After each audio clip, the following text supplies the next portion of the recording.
सीता मनोराज्य प्रिय सार्वभौमा श्रीराम सीतारामा।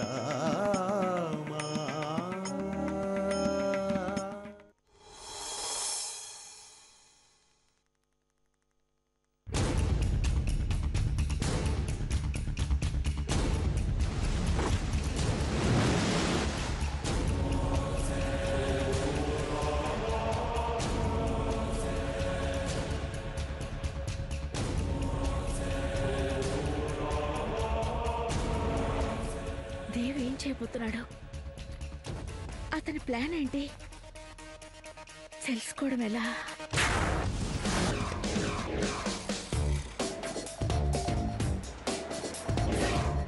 పక్క పక్కనే తిరుగుతూ ఏం చేయాలనుకుంటున్నాడు?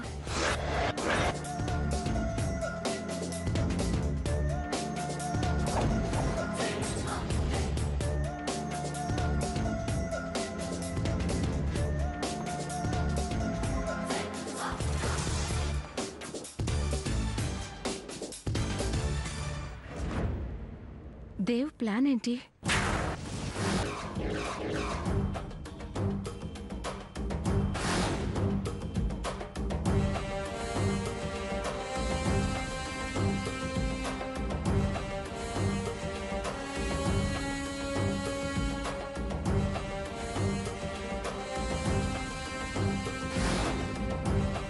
అన్ని విషయాలు నాతో చెప్పేవాడు, మరి ఇదెందుకు చెప్పలేదు?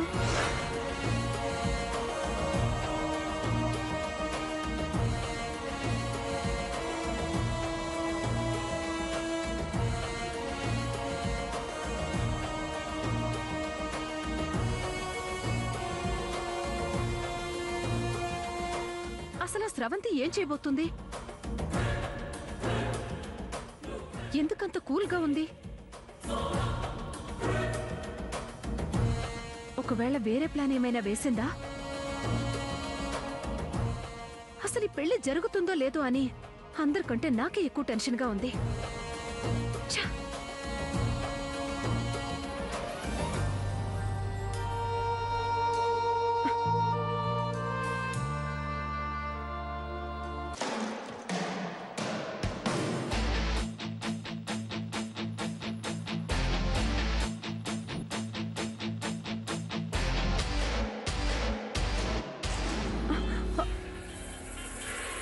స్రవంతి తరచుకోగానే ఫోన్ వచ్చిందేంటి? హలో, చెప్పండి స్రవంతి గారు. మీ నంబర్ ఆల్రెడీ నా మొబైల్లో ఫీడ్ అయి ఉంది. నిత్య గారు, నేనోసారి మిమ్మల్ని కలవాలి. లాయర్ స్రవంతి గారు ఏరి కోరి నన్ను కలవడమా? నో ప్రాబ్లం, మీరు ఎప్పుడైనా నన్ను కలవచ్చు. Thank you. రేపు మార్నింగ్ నేను మిమ్మల్ని కలుస్తాను. ష్యూర్. బాయ్ అండి. Wait wait wait wait wait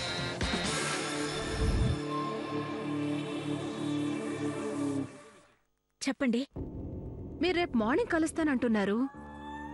మీరు నన్ను ఎందుకు కలవాలనుకుంటున్నారో అర్థం కాక టెన్షన్తో రాత్రంతా నాకు నిద్ర పట్టదు. ఇఫ్ యూ డోంట్ మైండ్, అసలు మీరు నన్ను ఎందుకు కలవాలనుకుంటున్నారో చెప్తారా? అంత టెన్షన్ పడాల్సిన విషయం ఏమీ లేదండి. నేను మీ సహాయం కోసం మిమ్మల్ని కలవాలనుకుంటున్నాను. నిజంగా నేను మీకు సహాయపడగలను అనుకుంటే ఎప్పుడైనా మీరు నన్ను కలవచ్చు, నా సహాయాన్ని పొందొచ్చు. You're always welcome. Thank you అండి. ఎనీవేస్, రేపు కలుద్దాం. ఓకే అండి, బాయ్. బాయ్.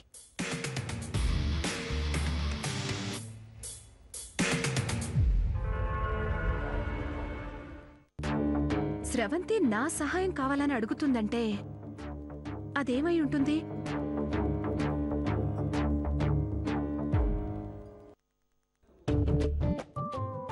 ఏ నిమిషానికి ఏమి జరుగునో ఎవరు హించెదరు. అమ్మా,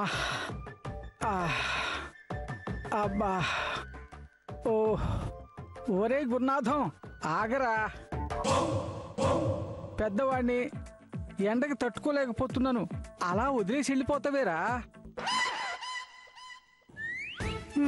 అబ్బా, నేను వదిలేసి వెళ్ళిపోతే మాత్రం మీరు నన్ను వదిలిపెడతారా? వెంటపడి మరీ పట్టుకోరు? ఏ ముహూర్తంలో మీ దగ్గర శిష్యర్కానికి చేరానో కానీ నా బతుకు బలే అయిపోయింది. ఏల్నాటి శనైనా 14 సంవత్సరాలకు వదులుతాడేమో గాని మీరు మాత్రం నన్ను వదలరు గురువు గారు. ఏమిట్రా మాటలు? చిన్నంతరం పెద్దంతరం లేకుండాను, అయినా ఈ మధ్య గురువు అనే గౌరవం లేకుండా నోటికి ఎంత వస్తే అంత మాట్లాడుతున్నావు. గురువు గారు నన్ను క్షమించండి, ఏదో ఫ్లోలో అనేశాను. సరేలేరా. ఒరే గురునాథం, ఈ ఎండకి 4 పిడచగట్టుకుపోతుంది. ఏ కోకోనట్టో ఏ బటర్ మిల్కో తాగుదాం పద. అమ్మయ్యా, చాలా సంతోషం. ఎప్పటికైనా కనికరించారు. వెళ్దాం పదండి. పదరా అమ్మా. గురువు గారు, హైదరాబాద్ వదిలేసి వెళ్ళి హాయిగా ప్రశాంతంగా బతుకుతున్నాం. మళ్ళీ ఇక్కడికి ఎందుకు తీసుకొచ్చారండి? అబ్బా, ఎక్కడికి వెళ్ళినా ఏముందిరా? ఎక్కడికి వెళ్ళినా మంత్రాలు ఎక్కువ, మనీ తక్కువ. ఇక్కడైతే తక్కువ పనిచేసి ఎక్కువ సంభావన రాబట్టు. మీ సంభావన పిచ్చి తగలయ్యా. ఇంత జరిగినా మీకు బుద్ధి రాదేంటండి? ఏడ్చావులే పద పద.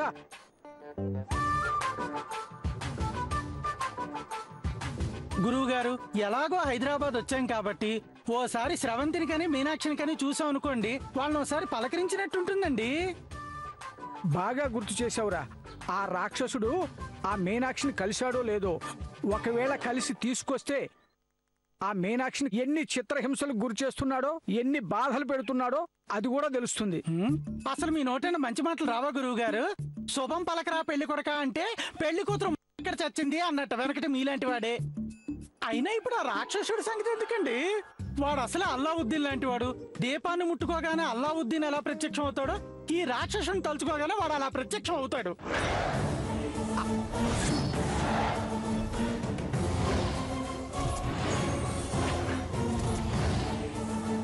అంత లేదులేరా. ఈసారి వాడు నా ఎదురు పడితే నా విశ్వరూపం ఏంటో చూపిస్తాను వాడికి. అబ్బో, చూపించారుగా ఇంతవరకు మీ విశ్వరూపం. వాడికి మనం ఎదురు పడితే వాడి విశ్వరూపం చూపిస్తాడండి. నోరు మొయ్యరా అక్కుపక్షి.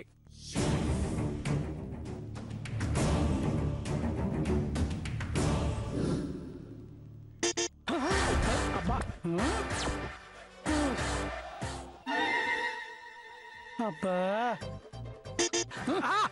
బా. ఏరా, ఎవర్రా వీడు? పెద్ద మనుషులు రోడ్డు మీద నడుచుకుంటూ వెళ్తుంటే ఎవర్రా బీపీ తెప్పిస్తున్నాడు? పక్క నుండి వెళ్ళాలనేటువంటి ఇంగిత జ్ఞానం లేదేమిట్రా వాడికి? మనకెందుకు గురువు గారు? డబ్బున్న వాళ్ళు కారుల్లో తిరుగుతారు, మనం బతుకు తెరువు కోసం ఇలా రోడ్ల మీద తిరుగుతాము. అయినా వాడితో మనకెందుకండి? మన పాపాన్ని మనం పోకుండాను. ఈ పరంధామయ్య శాస్త్రి అంటే ఏమనుకుంటున్నారా? నేను ఊళ్ళో వీధిలో నడుచుకుంటూ వెళుతుంటే ఇళ్లలోంచి బయటకు వచ్చి వంగి వంగి నమస్కారాలు పెడతారు. అటువంటిది వీడు కారు ఆపి నాకు నమస్కారం పెట్టవలసింది పోగా హార్ను కొట్టి విసిగిస్తున్నాడేమిట్రా? అబ్బా అబ్బా, ఇక లాభం లేదు. బయటికి దిగరా. గురుగారు నువ్వు ఉండరా? నువ్వు కారు దిగు.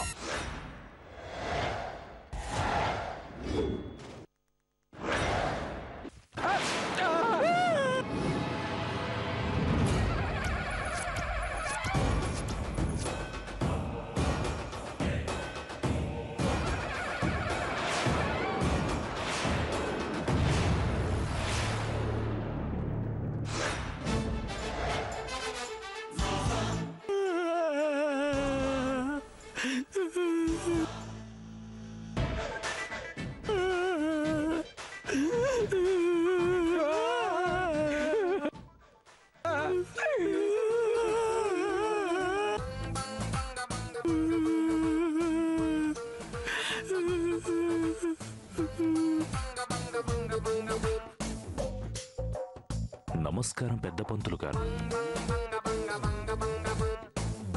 నమస్కారం చిన్న పంతులు గారు. నమస్కారం అయ్యా. బాగున్నారా? చాలా బాగున్నాం బాబు. కాఫీలు తాగారా? తాగా.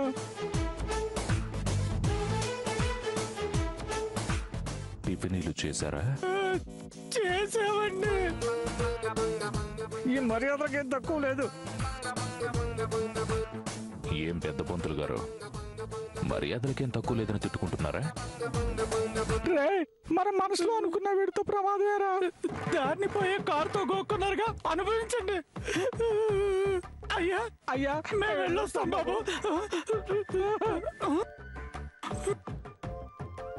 ఆగండి.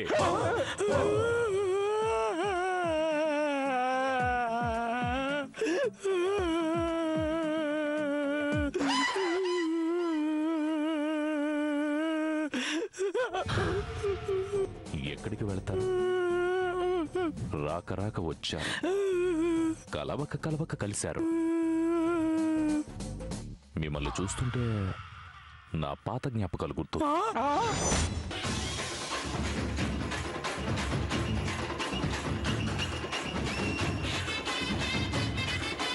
వెళ్ళి మొదలైన బుద్ధులు నెమరేసుకుందాం. పదండి, కారెక్కండి.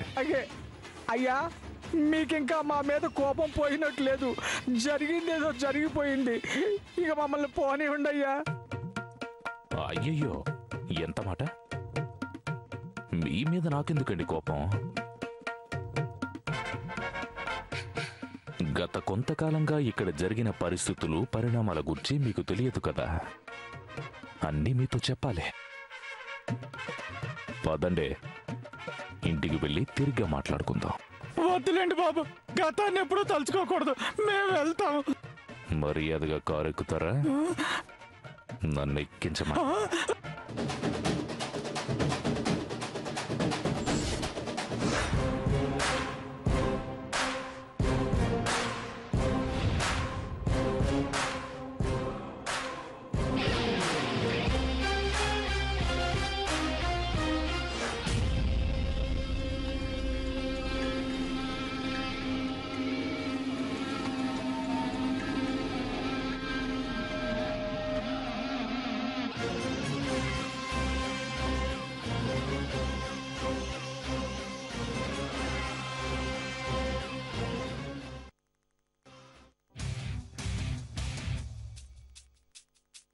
Good morning Nithya. Good morning Sravanthi గారు, రండి కూర్చోండి. ఫస్ట్ టైం ఇంటికొచ్చారు, ఏం తీసుకుంటారు? Coffee, tea? అవేమీ వద్దు. జానకి గారిని కూడా తీసుకొస్తే బాగుండేది. పెళ్లి కుదిరిన దగ్గర నుండి తన ఆఫీసుకు కూడా రావడం లేదు. కలిసి చాలా రోజులైంది.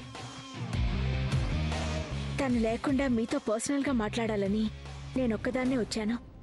అవును, మీ అన్నయ్య గారు లేరా? లేరండి, ఏదో పనుందని 2 రోజుల క్రితం ఢిల్లీ వెళ్లారు.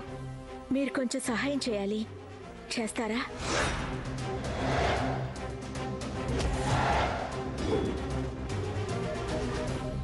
లాయర్ స్రవంతి గారు వచ్చి సహాయం అడగడం, ఈ నిత్య చేయకపోవడమా? నా వల్ల ఏదైనా తప్పకుండా చేస్తాను. మీ వల్ల తప్పకుండా అవుతుంది.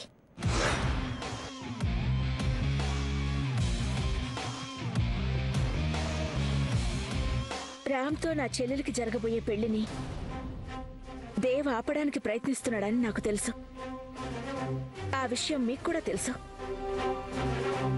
ఎటువంటి ఆటంకం లేకుండా ఈ పెళ్లి జరగాలి అంటే మీ సహాయం నాకు కావాలి. నా సహాయమా? నేనేం చేయగలను? మీరే నాకు సహాయం చేయాలి. ఎందుకంటే దేవ్ మిమ్మల్ని నమ్ముతాడని నాకు తెలుసు. ఈ పెళ్లి చెడగొట్టడానికి దేవ్ వేసే ప్లాన్ ఏంటో కనుక్కుని నాకు చెప్తే దాన్ని అడ్డుకునే అవకాశం ఉంటుంది. మీరు చెప్పింది నిజమే స్రవంతి గారు. దేవ్ అన్ని విషయాలు నాతో చెబుతూ ఉంటాడు. కానీ ఈ విషయంలో మాత్రం నా దగ్గర నోరు విప్పడం లేదు. దేవ్ ప్లాన్ ఏంటో కనుక్కోలేకపోతే నా చెల్లెల జీవితం నాశనం అయ్యే అవకాశం ఉంది. తాను వేసే ప్లాన్కి సంబంధించిన చిన్న క్లూ దొరికినా దాని ద్వారా మొత్తం ప్లాన్ తెలుసుకుని ఏదో ఒకటి చేయొచ్చు.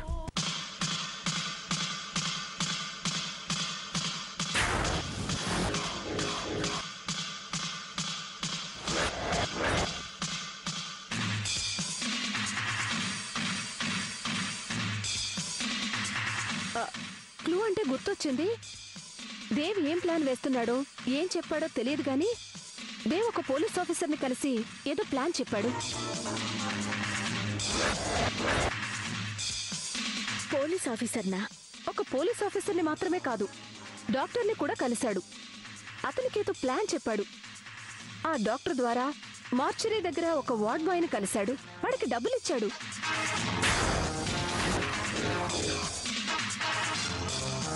నేను ఆ వార్డ్ బాయ్ని పట్టుకుని 4 పీకినా కూడా వాడేం చెప్పలేదు. ఏంటి నిత్య నువ్వు చెప్పేది? అవును స్రవంతి గారు, కురుక్షేత్ర సంగ్రామంలో రామరావణ యుద్ధంలో కూడా ఒకరి మీద ఒకరు యుద్ధంలో గెలవటానికి ఎన్ని ప్లాన్లు వేశారో తెలియదు, కానీ మీ చెల్లి పెళ్లి ఆపటానికి మాత్రం దేవ్ చాలా పెద్ద ప్లాన్ వేశాడు. స్రవంతి గారు, పెళ్లి ఆపటానికి పోలీస్ ఆఫీసర్కి సంబంధం ఏంటి? అసలు డాక్టర్ని మార్చరీ బాయ్ని కలవాల్సిన అవసరం ఏంటి? ఈ దేవ్ ప్లాన్ ఏంటో గాని ఆ భగవంతుడు కూడా అంతు చిక్కట్లేదు. నిత్య, ఎలాగైనా సరే ఆ ప్లాన్ ఏంటో మీరే తెలుసుకోవాలి. ఈ విషయంలో మీరే నాకు సహాయం చేయాలి. ష్యూర్, తప్పకుండా చేస్తాను స్రవంతి గారు. ఆ, కానీ దేవుని మాత్రం తక్కువ అంచనా వేయొద్దు.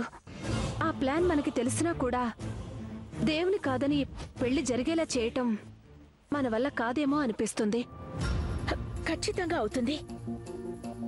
దేవ్ వేసే ప్లాన్ ఏంటో తెలిస్తే ఏదో విధంగా పెళ్లి జరిగేలా నేను చేస్తాను. నా చెల్లెలి సంతోషం నాకు ముఖ్యం. జాను కోసం నేనేమైనా చేస్తాను. దేవునే కాదు, ఆ దేవుణ్ణైనా ఎదిరిస్తాను. అవసరమైతే నా ప్రాణాలు కూడా అడ్డు వేస్తాను. శ్రవంతి గారు, మీరు ఎమోషనల్ అవ్వకండి. ముందు మీరు కూర్చోండి.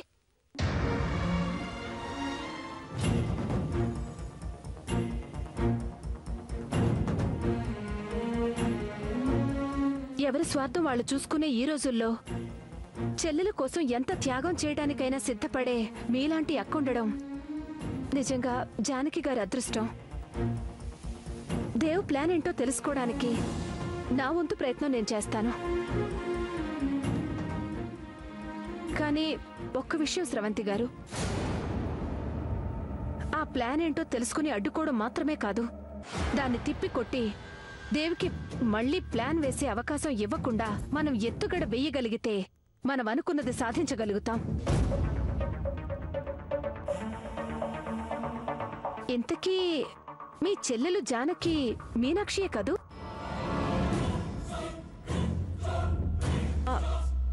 ఓకే ఓకే, తనెవరైనా మనకు కావాల్సింది అది కాదు. ముందు జరగాల్సిన పని చూద్దాం. నాకు సహాయం చేస్తానని చెప్పినందుకు చాలా థ్యాంక్స్. నేను మళ్ళీ కలుస్తాను. వస్తాను.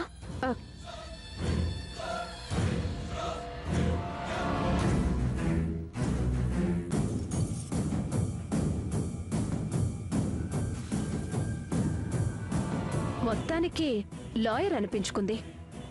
తనకు కావలసిన మాట తీసుకుని నాకు తెలియాల్సింది చెప్పకుండా వెళ్ళిపోయింది.